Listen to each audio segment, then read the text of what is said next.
آج ہم اس میدان میں کیوں جمع ہوئے؟ میں آپ کو یہ بتاتا ہوا چلوں کہ ہم سب آج ایک تقریب کے ضمن میں یہاں جمع ہوئے، وہ ہے یوم اساتذہ یعنی ٹیچرز ڈے۔ ہمارے ملک ہندوستان کے ہر اسکول، مدارس اور کالجوں میں یوم اساتذہ کو پرجوش و خروش کے ساتھ منایا جاتا ہے۔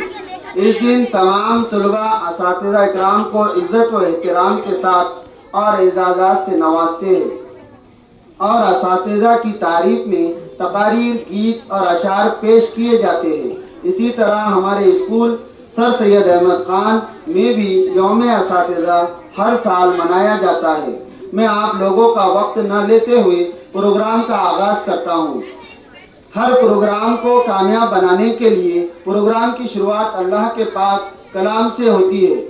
قرآن پاک کی تلاوت کے لیے آمنہ محمد شکیل جماعت سوم کی طالبہ کو اس شعر کے ساتھ آواز دیتا ہوں، وہ آئے اور قرآن پاک کی تلاوت پیش کرے۔ خدا کے نام سے ہم جلسے کا آغاز کرتے ہیں، خدا کے نام سے ہم جلسے کا آغاز کرتے ہیں، وہی مالک ہے ہم اس کے کرم پر ناز کرتے ہیں، اسی کے فضل سے آغاز کا انجام ہوتا ہے، اسی کے مہربانی سے جہاں کا کام ہوتا ہے۔ آمنہ محمد شکیل۔